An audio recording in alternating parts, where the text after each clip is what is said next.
Okay, hello everyone. We are live once more. Bruno Aziza from Google and Bernard Ma. We have what we're doing in these sessions is we are having a look back at the last month, some of the developments, some of the things we've been reading, some of the things we've been writing about. And as always, we want to hear from you, engage with you, hear your questions. Let us know where you're joining us from and hopefully have some fun on a Friday. It's quite nice here in the UK. It is a bank holiday weekend, which means we've got Monday off, which makes it a very nice long weekend. So first Do you of have all, any how are you, plans? Bruno?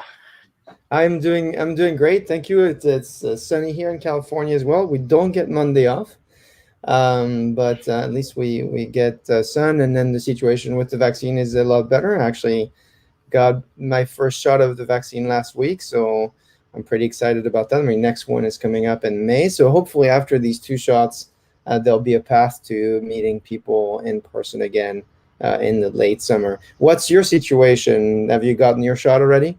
Yeah, I have. I have had my first shot. My second shot is booked in for May. My wife has had her first shot, so this is it's Making definitely progress. amazing. When I look at what the UK is doing at the moment, I believe that about definitely over between 60 and 70% of the population has not been vaccinated first shot, and about a fifth with their second shot as well, which is really good.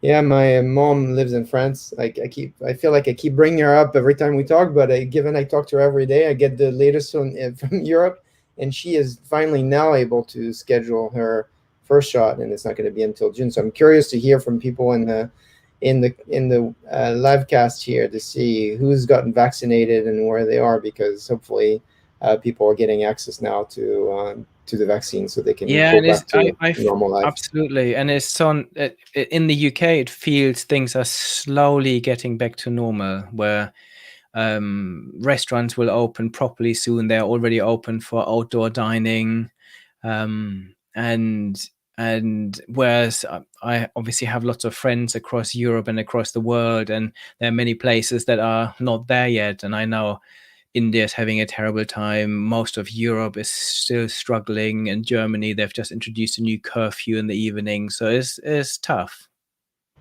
I see Scott Taylor is here, the data whisperer, Yes, and yeah, he's saying a little B&B. You're right. It's a Bernard and Bruno, and then guess what, Scott, and also breakfast. I've got my French breakfast here, my small bowl where I'll be drinking coffee as well. So that's very right. good. It's Bernard, Bruno, and breakfast. I guess at least for me. I know it's late for you guys, but it's breakfast for me. Yeah, I know. I'm just halfway through making dinner. I almost forgot the live stream. My wife rang me saying I'm on my way home now, and I thought, oh my goodness, I need to pop onto the live stream. So, what has been going on in your life, Bruno? What have you been reading? What have you been writing about? What topics do you Yeah, find the interesting? the first one I'll start with actually is probably one that Scott actually will probably like, is the issue around data governance. There was a lot of research this past month coming on data governance.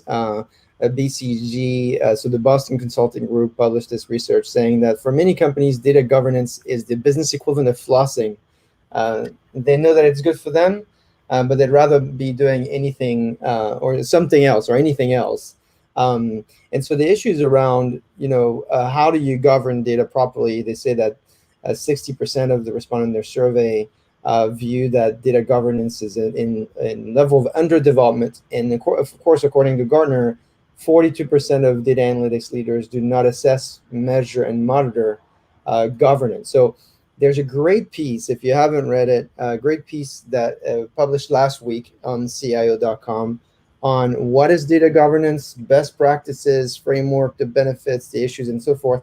And it's written by someone I've followed for many years, Thor, who is the senior writer at the CIO magazine, and always does a great job. I remember when I was in some of my startups, he would interview us as part of this research project, and he would come out with this really great way to simplify the issues around particular technical problems that CIOs are confronted with.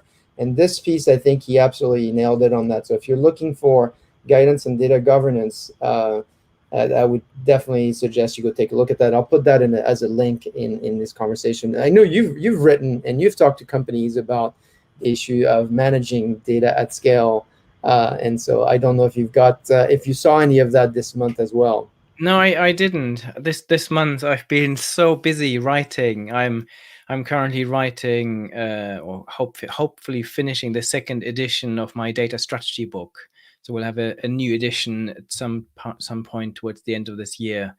And I've got one chapter on governance, and this is such an important point that organizations, and I like this idea of linking it to flossing, because I think this is it is so important that we have clean data, that we have usable data, that we control access to data, all of these really important points. And I feel lots of organizations haven't got their house in order.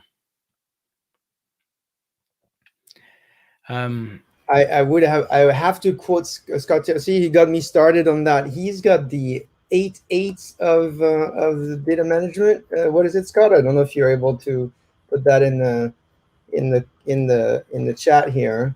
But he's got a great book on this, but he also has a very entertaining way of breaking down kind of the issues around data governance. So if you're in the audience and you don't know Scott, one, reach out to him, and then secondly, of course, take a look at his videos that are entertaining and useful for organizations. That featured him quite a few times in my blogs and in my weekly recap.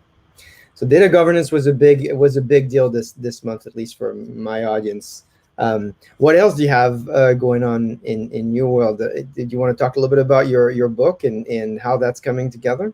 Yeah, this is coming together. I think is data strategy for me is such an important topic, and what I try to do in that book is really to give people an up up to date view of how they approach data in the organization, the importance of really identifying your strategic use cases, how you then turn this into a meaningful data strategy with a mix of quick wins and really high level strategic use cases that are really linked to your business, to your KPIs, to your strategy. And then I talk about how once you've identified them, how do you then find the data, especially looking at some of the innovative ways of getting external data, bringing in things like satellite data, bringing in geolocation data, bringing in synthetic data. This is a cool topic I've been talking about to a few companies this month. So So let's talk about that, because I don't know how many people in the audience know this. There's an issue around, of course, now we're in the new year, and certainly the data from last year can't really be used for prediction or anything like that. So companies have to figure out a way to create new data so their models could be accurate. But there's many other use cases where you need to create data because you simply just don't have enough. How, take us through this. What do you mean by synthetic data, yeah, and so how do companies solve through that? I was talking to a company that creates visual images, image data, faces synthetically. And I was talking to the CEO of Affectiva, Rana, and they are using machine vision AI to understand people's emotions. And one of the use cases they are using very much is that they are working with automobile companies to have the ability to monitor the driver. So they would use cameras that are either in the dashboard or they're on the rear view mirror, and they then watch the driver, and they then can detect your state. They can detect whether you're tired and drowsiness and whether you're not alert or not. And this is obviously important. So if you fall asleep, the car that can then safely stop and so on. Mm-hmm. Um, and the problem is that lots of the data that is available is quite hard to come by. And also, when you think about this, the angle, if your camera is on your rear view mirror, this is quite an odd angle. And then people might be wearing sunglasses when they drive and wear headscarves and other things that might not be in a traditional face library that you can purchase from companies like Google. The other challenge is that lots of the existing libraries can be quite biased. I know that some of the face library that Google uses has, or at least used to have, many more white faces compared to ethnic Asian and black faces and so on, which means that lots of the algorithms that were developed worked well on white faces and not so well on others. So with this synthetic data, this is quite amazing that you can basically generate millions of images that are pixel perfect, perfectly labeled from any specific angle that you want to for your use cases. So this for me is a great example of actually using artificial intelligence to create artificial images to make our AIs better and train them better. So that I thought was pretty epic. Who would have thought, right? Creating data that doesn't exist to help you with data that actually it does exist. I have an example of a customer I was talking to this past week that gave me a use case that was interesting. It's a story of an organization that is in the food delivery business, and what they're trying to do is basically anticipate the time that a particular goods will be delivered. So if you order a sandwich or a salad, or they want to be able to predict, well, it's going to be delivered at your door in the next 20 minutes.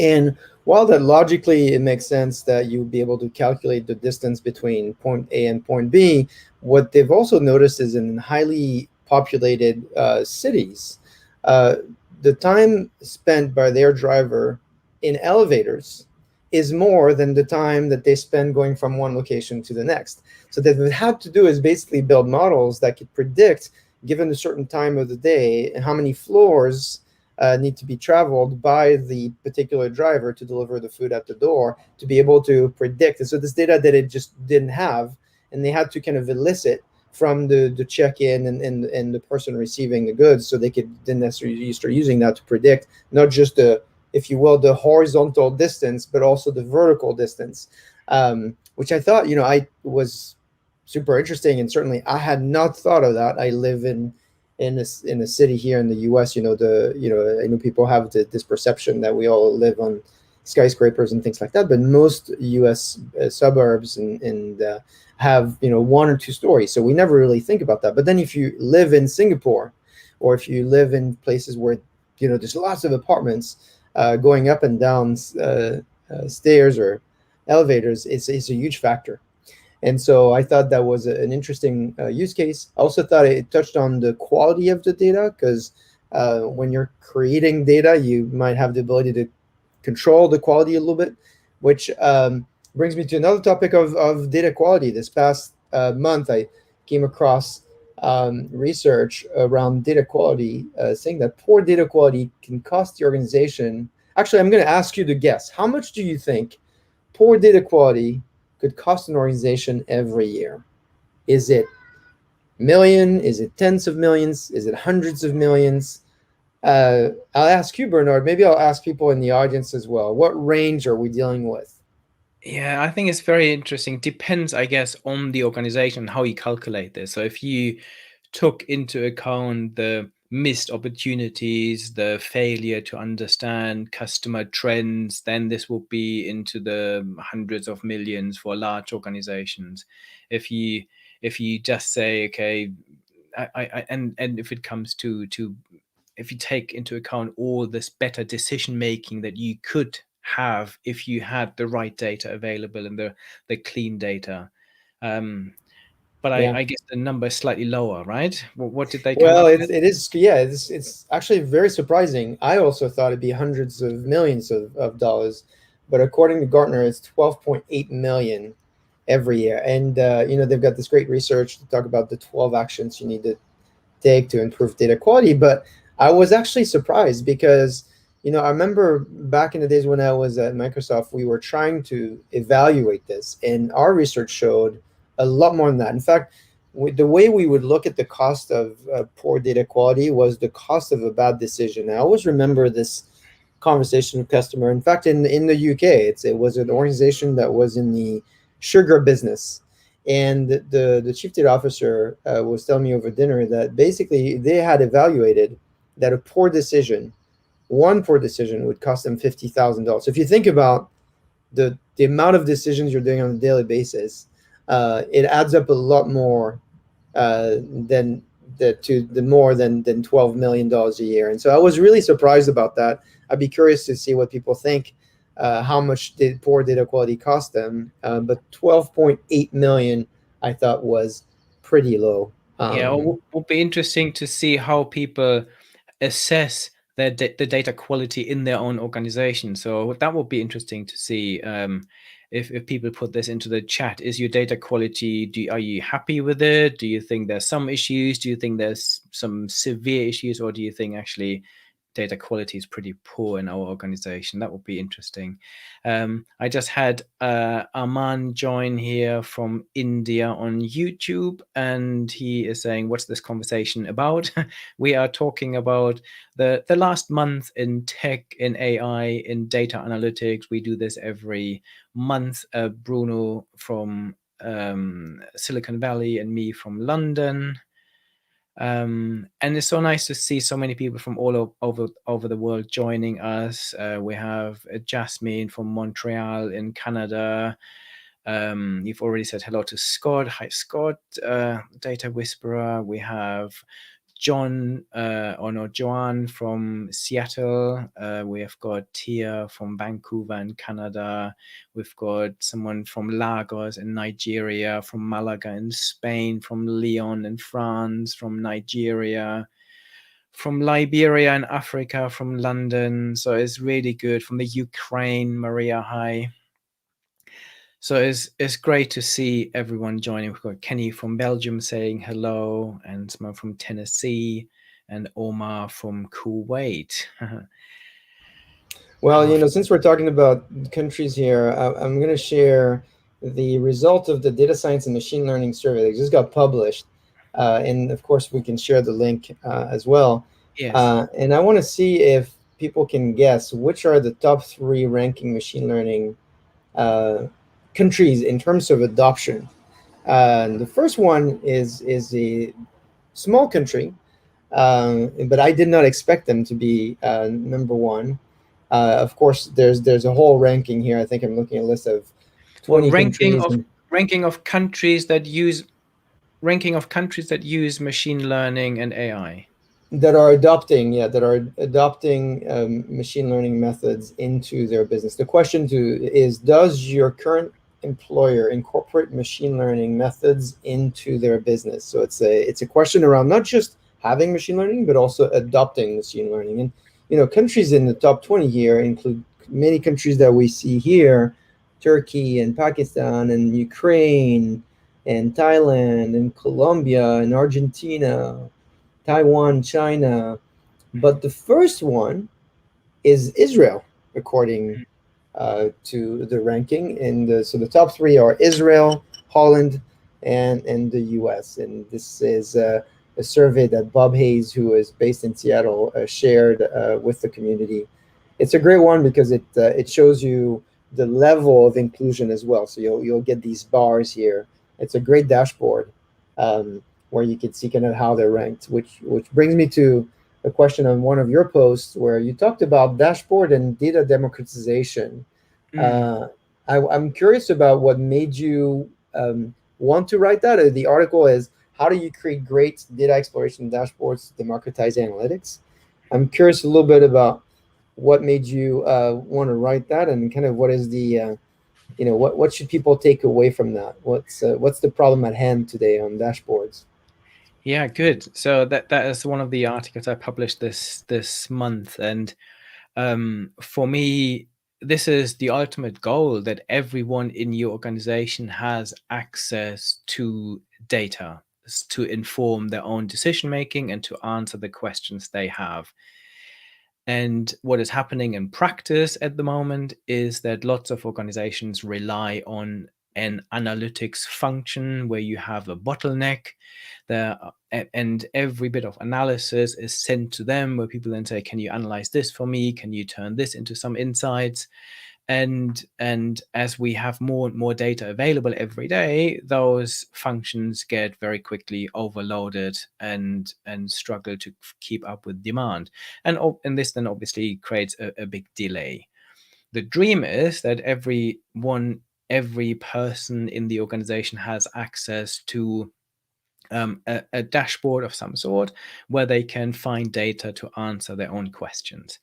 The challenge that I see in practice is that lots of organizations don't provide the necessary hand holding to make this work. One of the biggest mistakes I see is organizations create a massive data lake, put a nice visualization tool like Click, Power BI, or Tableau on top of that, and then say, okay, now you have all you need to answer your questions. And the challenge here is that very often in most organizations, there is a data literacy problem, where we don't have the people with the right skills necessary to understand how to turn the data into insights. They might not know what data is available. So for me, even in those data exploration dashboards, we need to provide some hand holding and some pre-definitions. And my analogy I use quite often is going to a self-service buffet restaurant in a hotel or in a resort, where they, for me, this analogy of just creating a big data lake and putting a tool on top is a bit like someone dumping all the raw ingredients onto the floor and then say, okay, you go and make your own dish out of this. This is not how it works. You go into a buffet restaurant, even though it's self-service, a lot of work has gone into this to prepare the different dishes, and it's really easy for you to put your starters together, your main courses together. And for me, this is what organizations need to do better. They need to really think, what's the buffet restaurant that I want to create for my workforce, and almost anticipate some of the key questions and guide people through the process of finding the data. And then also, I guess in a buffet restaurant, if you go to a nice one, you also have cooking stations, right? You might have an omelette station or a steak cooking station where they cook fresh things for you. And this is again something that happens. So when I designed the data strategy for Shell, for example, one of the things we put in place is what we call data translators or data champions. So they sit between the business function and the analytics team to help people analyze the data. And this for me this is what we need to put in place. We need to make sure we really understand some of the questions. We guide people, we create those buffet-like experiences, but we also provide people with the training, the skills, and the additional support to make this work. I love the analogy of the buffet here, and you're clearly getting reactions from people here and in comments. I think what's been happening in the industry is a few trends. The first one is this notion that dashboards are dead, and it's an extreme position, because I think, just like you explained it with the buffet analogy, there's many use cases where dashboard is extremely relevant, and there's other situations where dashboard is not relevant. Kind of like, would you make your own orange juice, or would you just get orange juice that's already made for you in your buffet? There is this idea now that in order to drive adoption of insights inside an organization, which today is very low. I think the average numbers that we're getting is any organization that builds dashboards and reports and so forth, in general, are adopted by less than 30% of the population that this is pointed at, right? So if you think about that as a result, it's pretty abysmal to think that you've spent all this money and 3 out of 10 people actually will end up looking at it. And it's because the way we might have built these dashboards requires a certain skill set that is not part of the daily routine or the daily skill set that an information worker would typically have or want to develop, or even see that as part of their work. And so what's been developing over the last few years is this concept of rich data applications. And rich data applications are very much, think about as a concept of a consumer environment, where it's a no training interface, and it's embedded with intelligence in it. So artificial intelligence that would either push intelligence at you, create suggestions for you to make decisions, and are creating an environment that is taking you from having to work for the data, rather in a situation where now the data is working for you, and the next step is taking the action. I think that's kind of where we get lost a little bit sometimes, is these dashboards, that's not the end point. The end goal of all of this is to actually make the decision. And so I think over the last 10 years, we've gotten enamored a little bit with beautiful interfaces and infographics that are more graphic than info, if you will.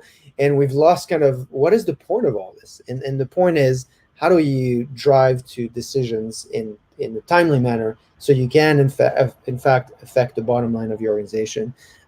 We're getting there now, and we're also getting there now because artificial intelligence is more applicable through these applications, either that are analytic applications or that are line of business applications that have intelligence embedded in them. I always like the analogy of saying that artificial intelligence, AI, the acronym AI stands for applied and invisible, because in most of our lives, when we get value from AI, we often don't see it. It's invisible, and it's often right within the workflow that we're already executing anyway. So it doesn't require for us to change habits, which we know is a big issue when you're trying to drive adoption. The minute you have to change someone's habits is when you start losing them, essentially.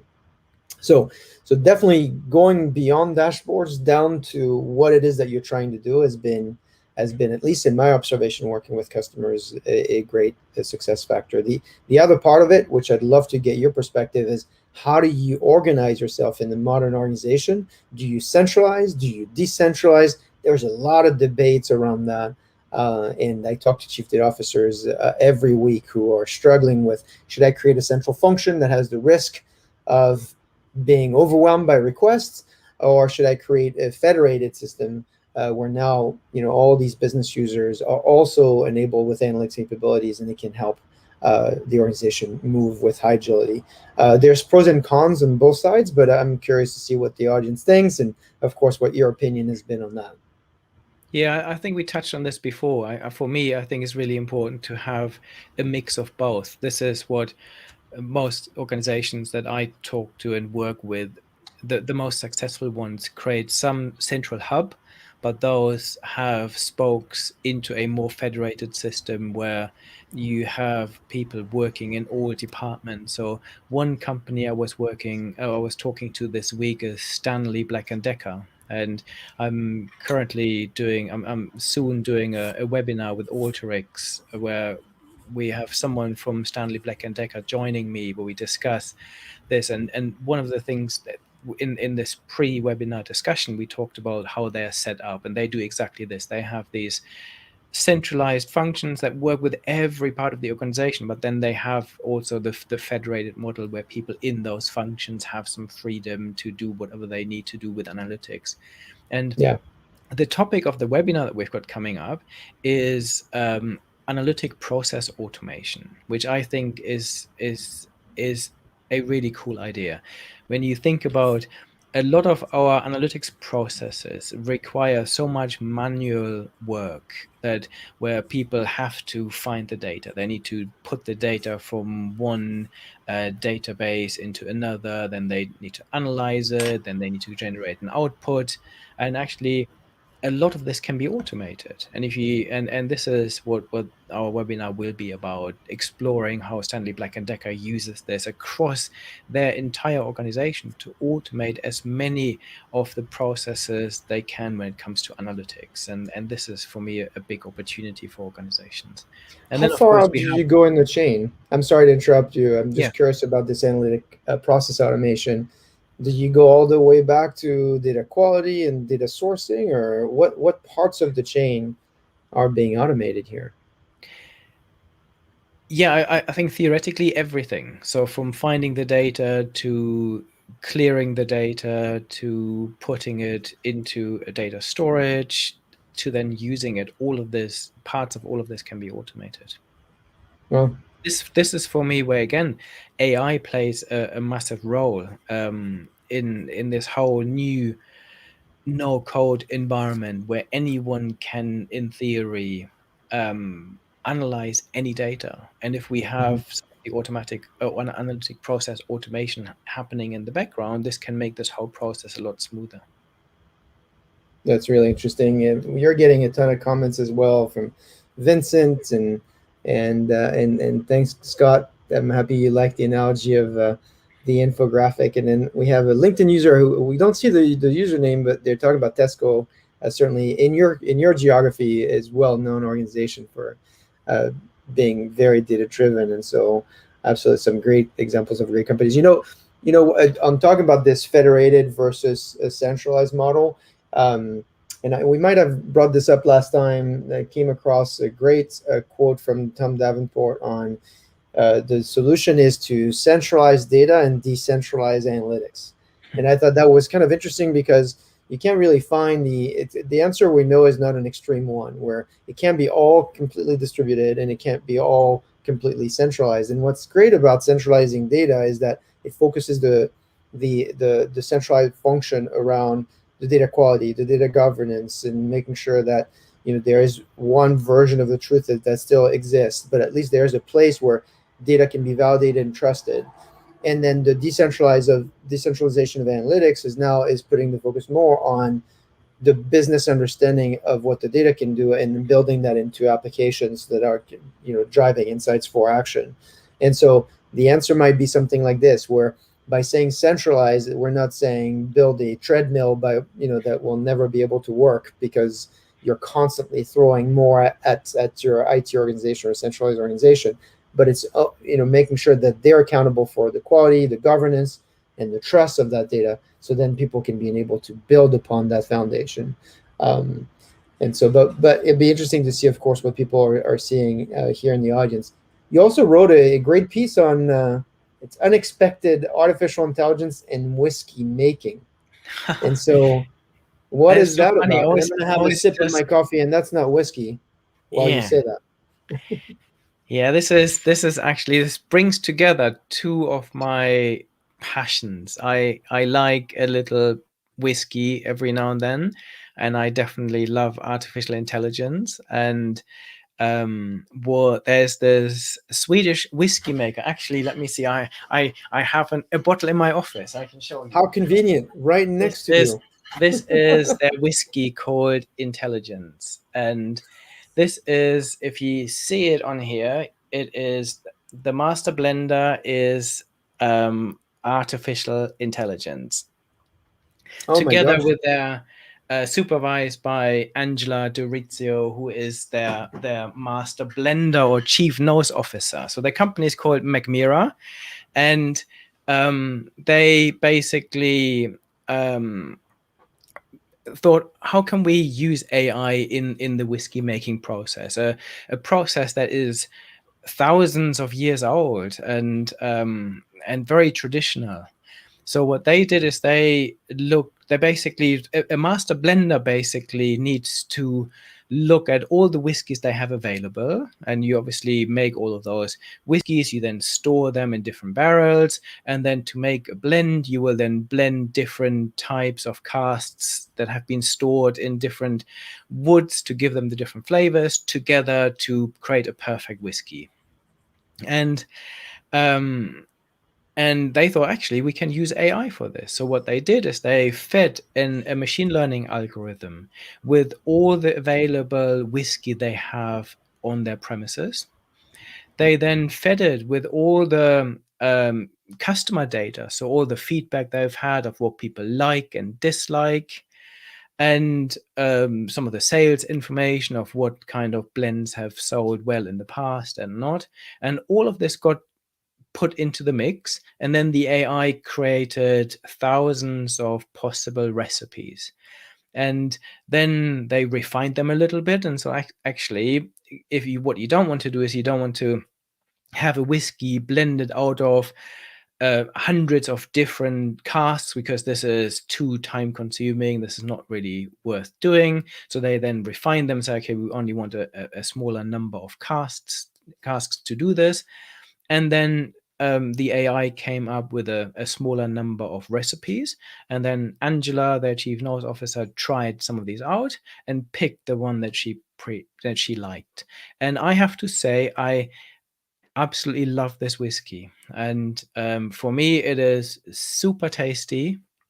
And for me, a great example of using innovative technology even in the most traditional ways, and for me also a great example of how you can use AI to supplement the creative human process of creating something new and creating new blends. And I'm currently writing an article on how AI is being used in the music industry, for example. And this is again very similar, that we now have AIs that can look at what people like and dislike, and they can help you develop music, and there are even algorithms that can make music completely by themselves. So this is pretty cool. Anyone who wants to learn more about the AI whiskey making, you can get actually go onto my channel. There's an interview that I've done with Angela Durazio, who is the chief nose officer of McMira, and you can see exactly how they've been using AI. What's great about this example is its augmentation both ways, right? Sometimes we think about AI as completely automate absolutely everything, and it's kind of this scary future where the human doesn't really have a role. But here you have the beautiful marriage of the human and the machine, where obviously the machine is augmenting the human process, but the human process now also augmenting the output of the humans. I noticed some comments here on, it's unexpected, right, spirits with AI. But there is, for one of the folks here, asking, what about wine? There is a great book called Super Crunchers that was written by Ian Ayres. He's a professor at Yale, and he wrote, the way he starts his book is about the value of data to predict the quality of a certain wine.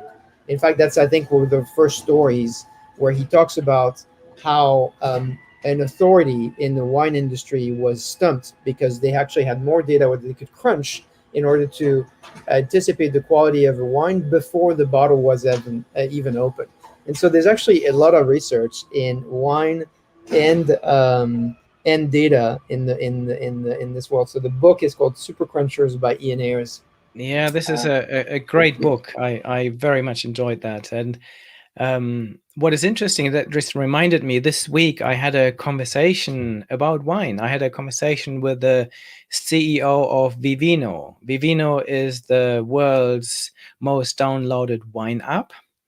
And we talked about, so this is a video interview that you will hopefully see next week coming out in an article.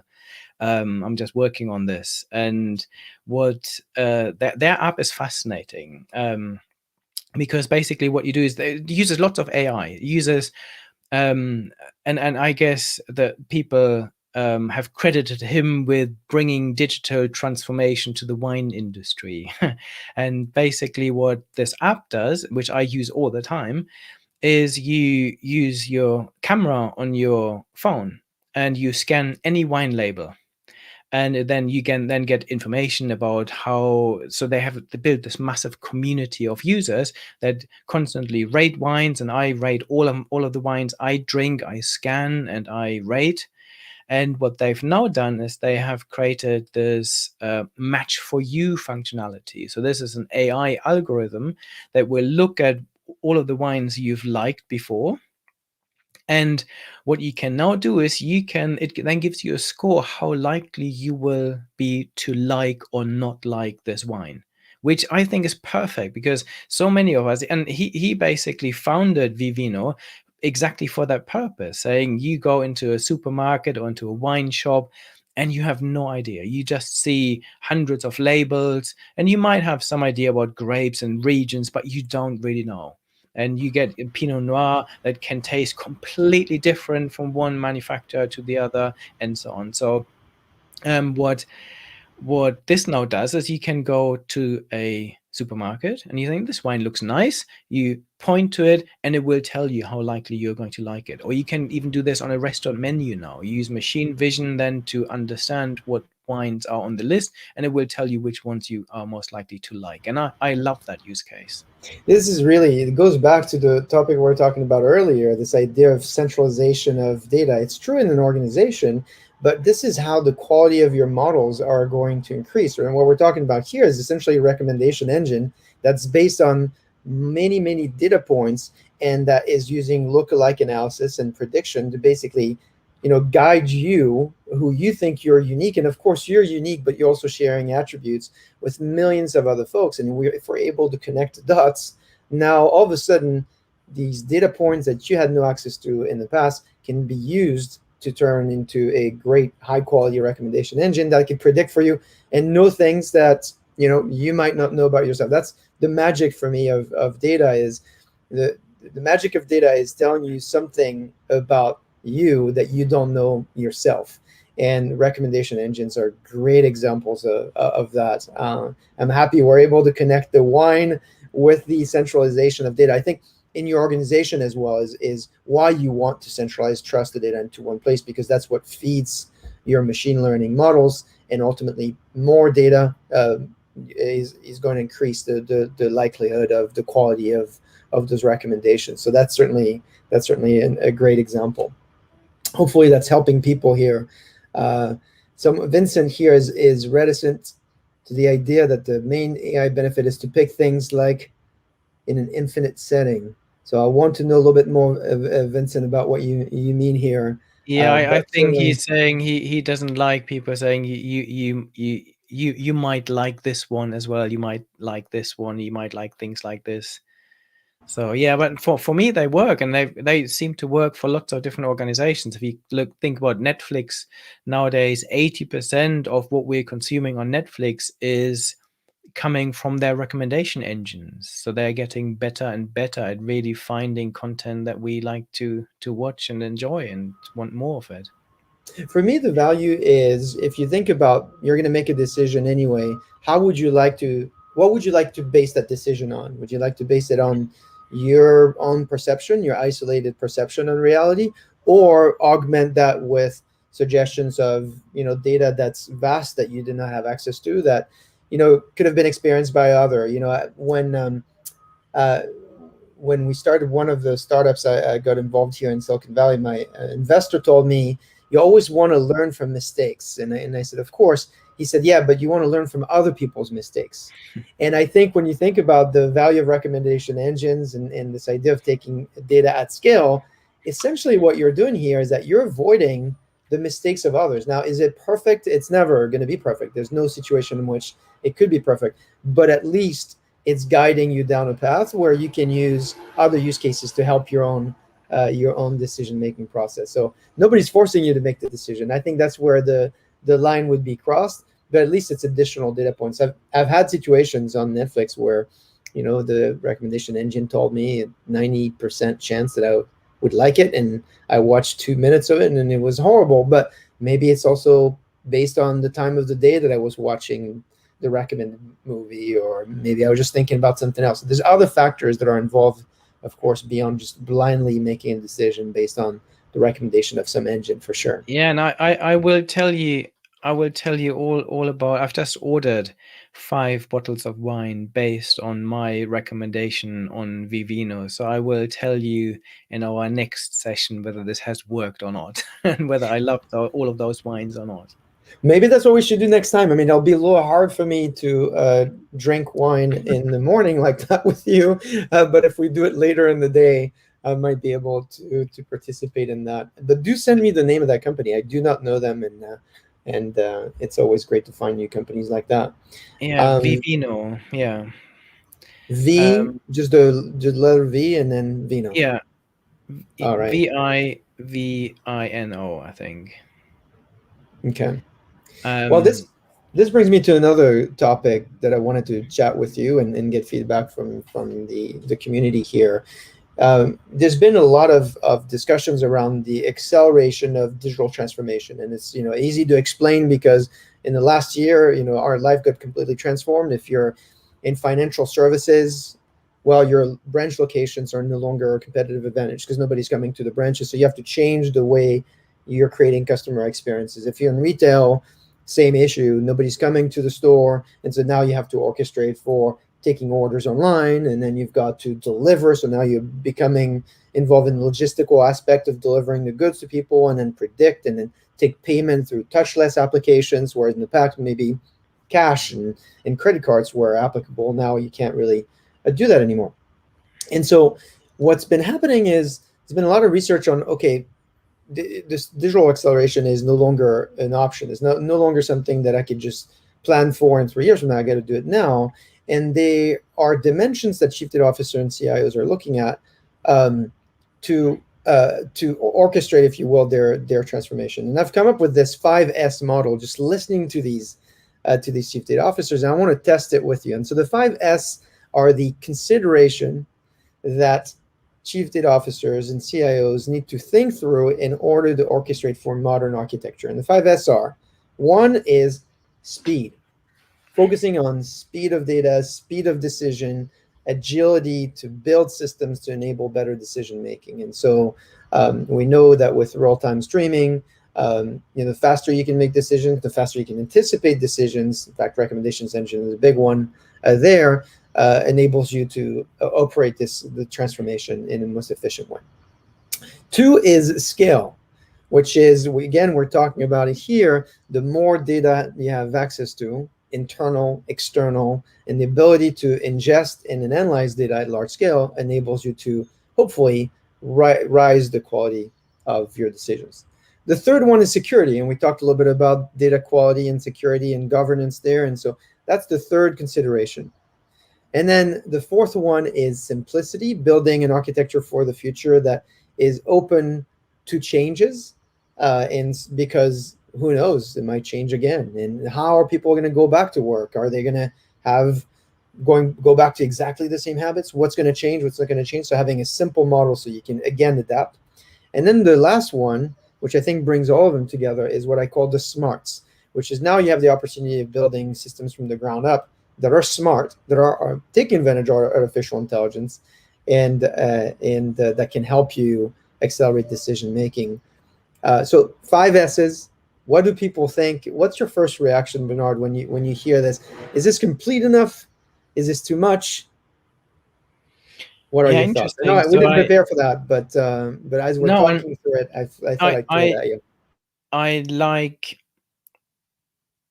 all of them. I think for me scale is a really important one. I think one of the points I make in the data strategy book that I'm just updating is that organizations actually have to plan for scale. They have to plan for success. What I see in practice is that too many organizations build data pilots, AI pilots, and they don't really think about how can they operationalize this later and what would it take and what are the barriers to this. So scalability is super important. Security is obviously non-negotiable. This has to be secure, especially in today's world. Simplicity is always great, and should always be an aim. I think organizations need to make sure that the models they're building, the systems they're building are as simple as possible. um, Speed, eh, it depends what you mean by speed. So for me, there's definitely the increasing importance of real-time data in our ability to turn data quickly into insights. And so moving towards a real-time data architecture is super valuable, but you don't need this for everything. So this wouldn't be applicable to every data project, because some is absolutely fine to have data in a month's time. But if you are running a recommendation engine on Vivino, for example, you need to have real-time data capabilities that turn your image into a recommendation straight away. So that will become increasingly important. And I one of the things I talk about is the importance of companies to respond to what I call, or what Google calls, micro moments. So there's a very small opportunity. If I pick up my phone and say, where's the nearest wine store? You have a few seconds to make sure you deliver the right results. And if so responding to these micro opportunities is increasingly important. And for this, you need real-time data, I think. And smarts, what do you mean by that? It's the infusion of artificial intelligence in your process. So think about it. And you talked about it a little bit, the automation of the analytics process Yeah. from the beginning of sourcing the right data, cleaning the data and protecting it, maybe auto creating models, auto creating dashboards, and so forth. And so it's having the smarts along the value chain for data.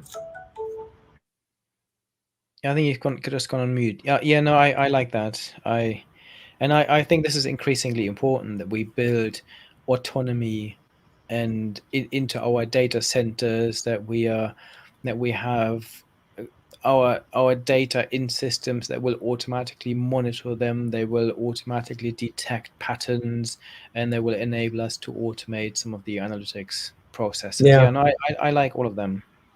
that's great. And we're getting feedback as well. In fact, one of the people that comment, I'm going to ask you, let me know who you are because you came up with the 6S, which is kind of clever. So I have five S's, and the sixth one is sense. So it actually is the sixth sense, which is even better. So when I do my weekly update on Sunday, I want to make sure I give you credit. So if you're comfortable with that, reach out to me and let me know who you are, because I Very don't want good. to use that concept without giving you credit. The whole reason behind these five or now maybe six S's, who knows, um, is that you know everyone's got their own path to transformation, right? So we think about traditional organizations. Should they just simply emulate what their data native or digital native companies and competitors are doing? And the realization is that, well, they might not be able to because they're coming from a different background. They have a different infrastructure. They got different types of employees. They've got different history. And so the question comes in, how do you kind of create this digital transformation for yourself? And so finding kind of these dimensions that are common to everyone, regardless where you're coming from, has been kind of the motivation. And I've told my customers, instead of obsessing about the competition, obsess about two things: obsess about employee engagement and obsess about customer experience, because these two are really the engine of your growth. If you're constantly obsessing about the competition and being worried that the way they do it is the way you need to do it, you're going to lose, your eye. You're going to get your eye off the ball, whatever the expression is. Which is, the point is not to just emulate the competition and do what they did. The point is to deliver better services, better experience for your customers, and make sure your employees are engaged, because that's where the value inside your organization is coming from. So that's how I thought about these five S's. But it's great to get feedback from everyone here. I will be publishing something about it on Forbes this either today or tomorrow. I think it's coming out because it's the article for this month. And so I'll make sure that I put a link here as well for people to comment in. Uh, Feel free, the person that mentioned the sixth sense, feel free to comment on that as well. I want to make sure you get full credit on that. Oh, there you go. Mike, It's Mike, Mike. Yeah, Mike, Mike thank you Nash. for the suggestion. This is perfect. This is how the community should work. We're in real time helping each other. And Exactly. where are you based, Mike? Are you in the US or you're in some other geography? Let us know. Very good. We're supposed to look back, but I just remembered I had another really interesting conversation that I will turn into a video on my YouTube channel and an article sometime next week or the week after, which is on digital smells, or the ability of giving machines an ability to smell. So I talk a lot about what is now possible with AI, the different capabilities artificial intelligence and machine learning can have. And smell was always one that was really difficult. How do you make machines smell? And there's a French company called Aribol, and I talked to their CEO, and their whole mission is to digitize smell and create digital fingerprints for all different smells. And the other thing they're doing is they're creating little sensors that are tiny little sensors that are very cheap, because nowadays, if you wanted, it's called digital offalcation is the official term. And if you did this, you would use really expensive machines, a lot of equipment that is currently used in big warehouses, for example, where they detect gases. So they in banana ripening warehouses, for example, you detect certain gases, because if one banana is spoiled, it then spreads the gases across all the others. So they but what their mission is, that you will have those tiny little chips and sensors in everything. So in the future you would have your smartphone would be able to smell, and other devices around you. And we were talking about the different applications of this, which is pretty cool, because smell is such an important component. And once you have digitized a smell, the digital fingerprint of it, you can not only detect it, but you can potentially recreate it. So this for me is this new world of detecting and creating smells digitally. and It's and they amazing. were saying, for example, at the moment, if you are a company that makes perfumes, for example, you employ someone. It's a bit like related to the whiskey example. The master blender spent most of their time sniffing the different whiskies and thinking what might go together well, and which would create the perfect blend. And the same is true for the perfume industry. But you have no idea of automating a quality check, for example. You couldn't create a perfume, and then at the end of the manufacturing process, it would then automatically make sure that every bottle smells exactly the same. With these new sensors, you can do that, which That's for just me, incredible. yeah, What's the name of the company again? I'm not Arable. surprised it's a French company Yeah, because we love to think about the complete experience. So what's the yeah, name? Arable. And I again, I will put this in the chat, and I will write about this hopefully next week or the week after, and then you can find the video about this on my YouTube channel as well. It's super innovative. I mean, I could see, of course, the winemaking or the spirit making, the agriculture opportunity, being able to detect when certain goods are going bad or so forth, and just completing the experience. Right? We think about we have now found solutions for sound, we found solution for images, and we found uh, you know, but we haven't just yet. There's some senses that we haven't gotten to and the sense of smell is an important one, at least as humans, as we experience the world. Um, and what I've always thought is, even taste, right? So I don't know that we actually have this notion of unified taste. I like strawberry, and you might like strawberry, but they might completely taste different to us Mm. because of the chemical reaction and how we actually experience that fruit. So it's an amazing story, an amazing kind of insight to try to digitalize smell. That's a super clever and creative and useful I way to agree, use and data. there's so many use cases in the future. You could then, if you wanted to know whether some of the food in your fridge has gone off or not, you simply take your phone off, you hold it over it, and will tell you whether it's still fine to eat or not. So lots of different applications. Anyway, I need to go. I need to carry on making dinner. Well, you um, got that wine that you gotta go open, right? Absolutely, and then obviously need to sample a lot of wine and whiskey tonight. And enjoy the I'm gonna long go on with weekend. my day. Pardon? I'm gonna go on with the rest of my day, and then Very good. I'll see that wine in 9 to 10 hours from now. Very good. That was a pleasure as always, Bruno. Thank you very much for everyone who joined us. As always, let us know what you think, or if there are any topics you would like us to cover in our monthly conversations. Thank you very much. Have a good weekend, everyone, and we'll see you soon. Thank you, everyone. Have a great long weekend if you're in the UK. Thank you.